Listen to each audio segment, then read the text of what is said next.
So let me tell you about some of the things I've done to my house to enable those carbon dioxide reductions.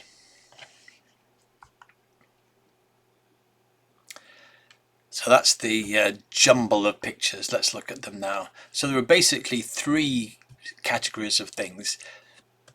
The first was to reduce the heat losses from the house. So that's done by using triple glazed windows and external wall insulation.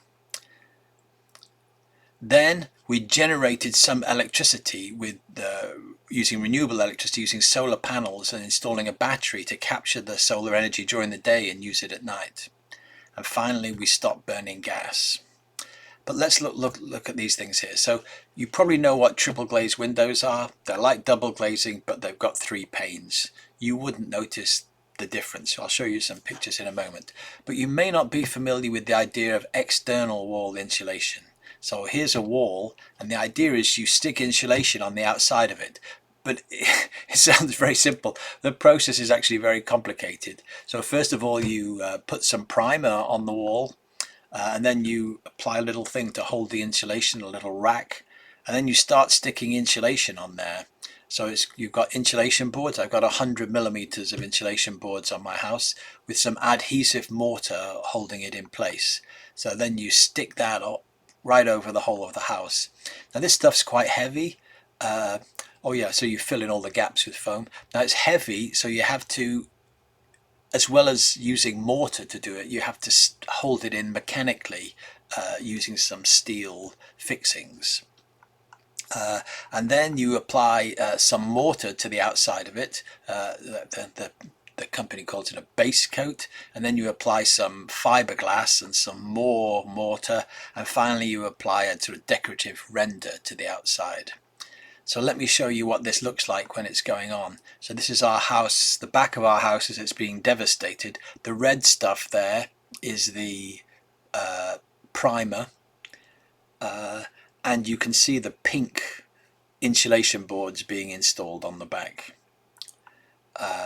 That's the whole of the back side now is covered in insulation boards, and also the roof is having insulation put on it. Here's the mechanical fixings and the expanding foam to fill in any gaps. Here you can see some of the little fiberglass meshing that was installed around the windows, and you can see that the windows have now become recessed because of the thickness of the foam. But we figured that at 100 millimeters it wasn't visually offensive. And that's what it looks like at the end, which I think is quite nice. It's got a yellowish render on the outside, and those are triple glazed windows. That's a wider view from the outside. At the front, I was keen that the house should look normal and not look too odd when people pass. So we did think about trying to make it look exactly the same as it had, which you can do, but we chose not to do that. We chose to give it a plain look, but we installed little brick simulated bricks to make it match the architectural features on neighboring houses. So again, yeah, you see the triple glazed windows. And the effect of that, the effect of the triple glazing and that was to take that 2.6 tons from 2020, year ending 20, the winter that ended in 2020, and reduce it to 1.3 tons. It reduced the amount of heat I need to put into the house just to warm it up by half. And in future, that's going to go down. So this is the carbon dioxide associated with that. That's going to go down from gas to 0.1 of a ton because we're no longer heating with gas. So external wall insulation and triple glazing halve the heating demand. Now, one of the things is when I tell people I put cladding on the outside of my house, they're always very polite, but I could see this look of horror in their eyes. Cladding? The man's an idiot. Has he never heard of... I won't even name the place we're thinking of. It's disrespectful. So I did a lot of extensive tests on the flammability of this stuff, and actually it barely matters, because if you're not in a high-rise building, if you're in a low-rise building, it's not going to catch fire. Very few fires will start on the outside of a building, burn through mortar, and then make the insulation catch light. But in fact, the insulation I installed is actually very unflammable. Just to tell you that if you put a blowtorch on one side of it and you leave it there for 10 minutes, I think it got up to 50 degrees on the other. The front side was at 1,000 degrees, and the back side after 10 minutes was up to 50. So it's extraordinarily good insulation. So the next thing is to look at generating some of the electricity from renewable electricity. So we installed solar panels. So here you can see there are 6 panels on this roof and 6 panels on this roof. So there's 12 of these panels made by a company called Q-Cells. This is the type of installation that you can install without having to consult the network, the electricity network. Anyone can put this type of installation on. And on average, it generates 15 kilowatt hours a day in the summer and about 2 kilowatt hours a day in the winter. So remember, we use about 10 a day. Now, many people think you can only put these panels on south-facing roofs, but that's not true. So I have one roof that's just off south and one roof that's just off west. And in fact, they generate roughly the same amount of electricity in a year. And the reason is that in the summer, when most of the electricity is generated, is the sun rises well north of due east and it sets well north of due west. So it generates on the southern roof in the morning, and then in the afternoon it's split, and then later on in the evening it generates on the western roof. This is where we are now. We're just past an equinox, and so the sun is rising in due east and setting in due west. But in the winter, the sun's low in the sky and not up there for very long. We also installed a battery. That's this object here, which stores about 1 day's usage for us. It's about a third the size of a typical vehicle, electric vehicle battery. And it has an amazing effect on the amount of solar energy we're able to use ourselves. It's really quite astounding. And so in the summer it stores solar energy generated during the day, but in the winter, we're just coming into that time now, it stores cheap energy that we fill up the battery at night using cheap electricity. So this is how it goes together. So here's our household electricity demand. Along the bottom is the hour of the day from midnight through to midday and back through to midnight. And you can see all the boilings of kettles from the cups of tea that I make through the day. At the night, so this was the 22nd of September, this day. And you can see that the heat pump came on at night to heat some hot water. Now that's our electricity usage, and in fact, so just to look at the scale of it, the power goes from 0 to 4 kilowatts, and the the solar panels. It was quite a sunny day a couple of weeks ago, and so you can see the solar generation building up. The big dips there are where clouds go across the sun, and you can see there's quite a lot of energy stored that day, but it was all in the energy came in the middle of the day, whereas we use it right throughout the day and at night. So this is where the battery comes in. You can see that once the sun started shining, the battery started charging. So the battery is filling up, and then the battery became full, and when it's full, it just sits there being full, and the solar energy powers the house. And then in the evening, the electricity is coming from the battery. So at night, the battery had actually topped up with low-cost electricity, and during the day, it exported electricity to make everyone else's electricity a little bit greener. And so that's what caused this electricity graph to go flat. So again, this is carbon dioxide emissions from electricity, and this is days since the start of 2019. And you can see that over the summer this has been basically flat, very low electricity drawn from the grid. So all the electricity that we're using that didn't change. We're using the same amount of electricity, but it was all generated by our solar panels. And just to show you again, this is the daily consumption in kilowatt hours over the last year or so. So the panels were installed a year ago, and they made a small difference just by themselves. This was spending more time at home at Christmas. And then you can see again, as summer came on at the start of February and March, this was coming down due to the solar energy being generated. But once we installed the battery, it went down to basically zero for about 90 days. The battery allowed us to use all the solar energy that we generated. So now we had very dull time in the middle of the middle of summer, and you can now see that we're just beginning to build up to use a little bit of grid electricity, and that'll build right up again as we head into winter. So we've generated renewable electricity, so we're not drawing energy from the grid. And here's our heat pump. This is the lyrical view of the heat pump. So here it is in the back, and so this works. It like a boiler. It replaces the boiler. You put cold water in, and hot water comes out. It's not as powerful as a boiler. It generates 5 kilowatts of heating. But the key thing about it is it only uses 1.5 kilowatts of electricity to do that.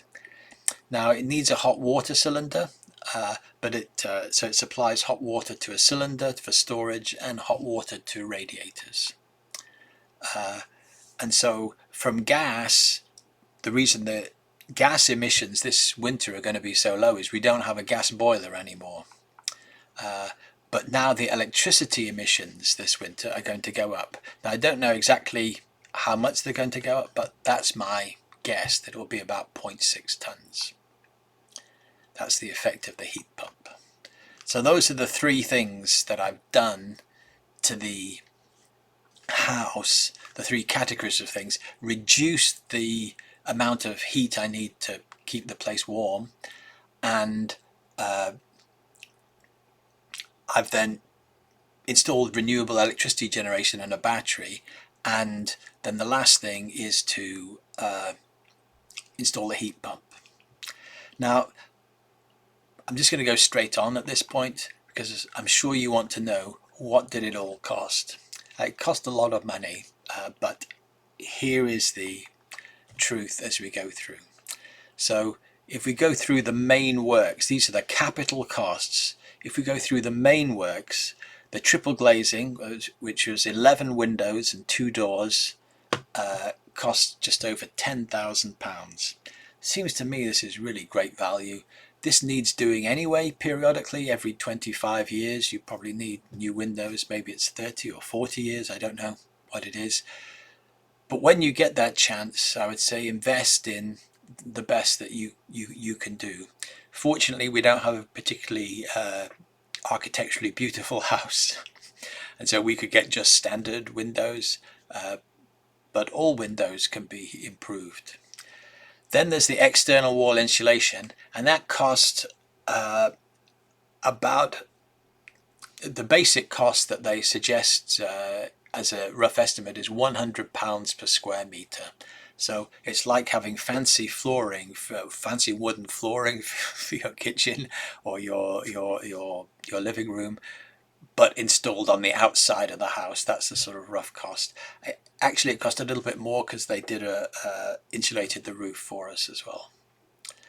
The solar panels. The panels are really cheap. The panels only cost about £120 or £130 each, and you need a device to turn that electricity into mains electricity, and it all needs to be done by proper electricians, and someone needs to crawl on your roof. So it cost about £4,000 for that.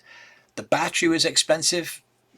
cost more than £10,000. You can get it cheaper than that, but I particularly liked this company,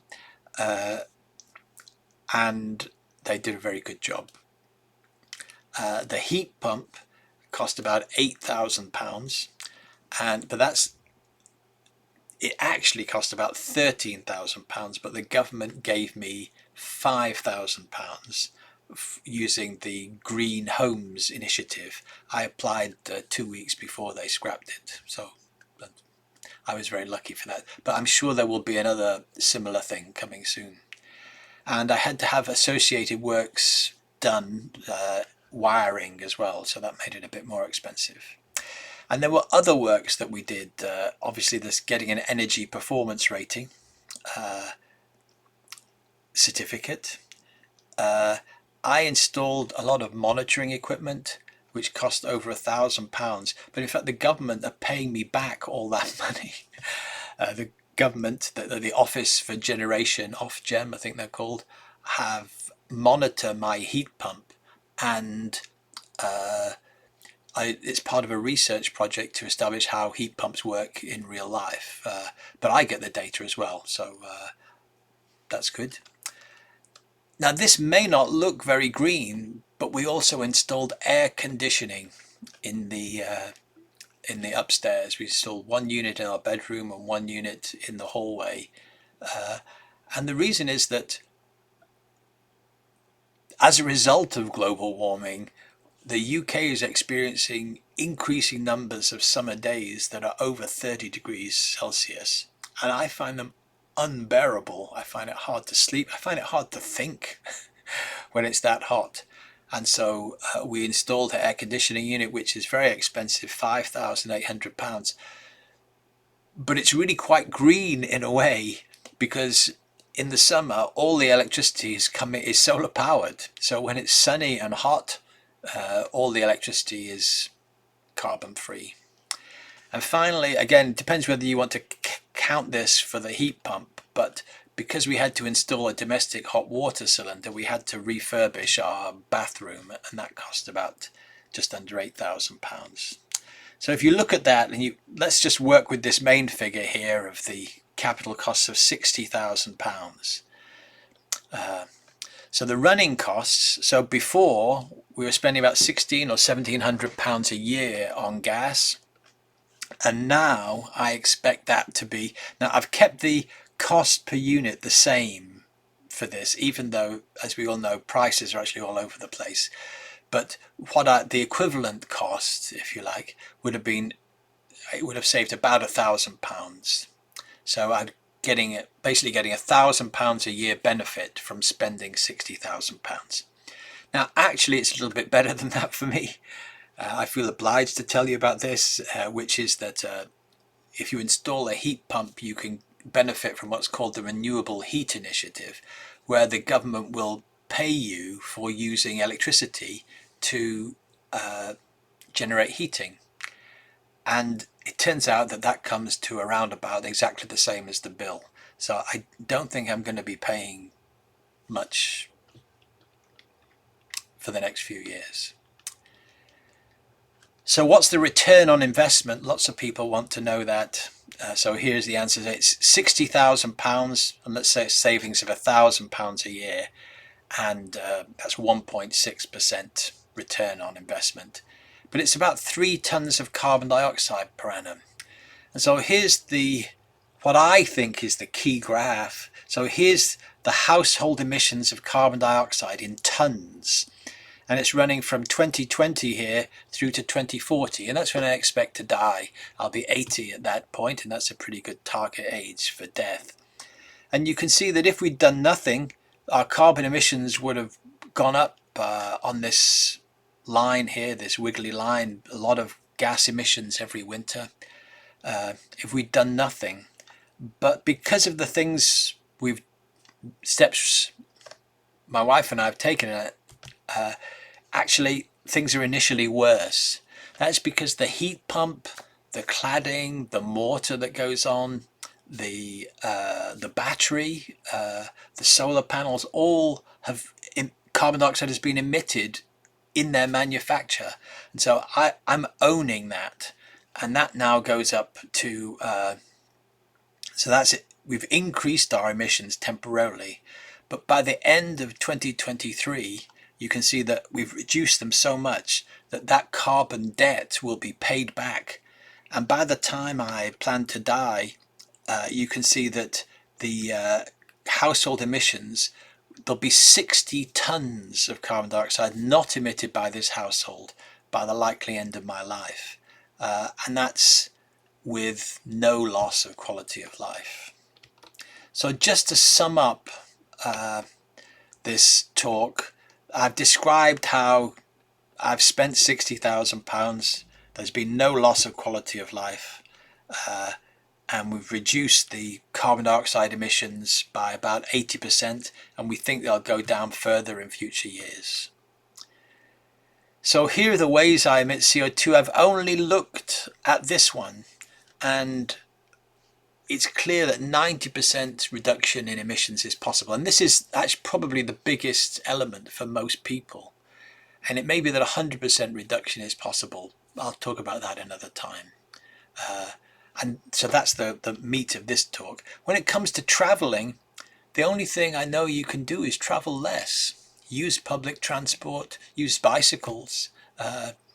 And if you have to drive a lot, if you drive more than, say, 10,000 miles a year and you expect to live for more than 10 years, then think about buying an electric vehicle. It's much cheaper to run if you have the resources to buy it now, and it will save you money in running costs, and it'll save carbon emissions. There are lots of challenges about what we eat, and I'm working to eat less meat, drink less milk, and use less dairy products. But these are very challenging things for our habits. And regarding investments, that's a whole other research project. But I've reduced the amounts of carbon I emit quite a bit. So going back to the big picture, this is the amount of atmospheric carbon dioxide that's in the atmosphere now. These are in gigatons. So this is what's happened so far. And the question is, what happens now? So some people say it's all too late, we're committed to climate disaster. But the recent IPCC report makes it clear that that is not true, that things we do now can make a difference. And so if we just keep emitting as a planet, as humans, if we keep emitting 36 gigatons, then the red curve will happen in the future, very approximately. The amount of carbon dioxide will just almost double compared to pre-industrial times. And we're looking at a world that's 3 degrees warmer or more. It's a very, very serious situation. What we might hope to achieve is just to, I should say that achieving 36 gigatons a year would be an achievement in itself. At the minute, it's going up every year. So just not having that number go up would be an achievement. The biggest thing we could do would be to stop emitting, and then atmospheric carbon dioxide would begin to fall. But that is not going to happen. That's too big a step. We might hope for that at some point in the future. A realistic hope is that the world as a whole could emit half the carbon dioxide it emits now. And that's a completely achievable number using technologies and social changes that we have now. But the rich world, you and I, if you're watching this, we've already benefited from the carbon dioxide that we've emitted. We're all much better off as a society because of that. So we have to cut more. And so the reason I think what I'm doing and have done matters is because I've reduced carbon dioxide emissions a lot, 90%, 80 or 90% from my home, and yet a good life is still possible. So this reducing carbon dioxide emissions globally by a half would buy us time. It would keep things the same as they are now. it's achievable. So the last points, in this country we've all benefited financially from fossil fuel industries. The money that's built our society has benefited from that. So those who can, and that means if you've got money sitting around and you're not doing anything with it, then think about trying to make things better. Don't ask, when will I make my money back? Ask, how soon can I start to make things better? And this cartoon sums it up. Here, son, I've saved all this money for your future. So this is me. My name's Michael de Podesta. That's my email address, my blog, and my Twitter handle. If you've been listening, thank you very much. Take care. Good luck.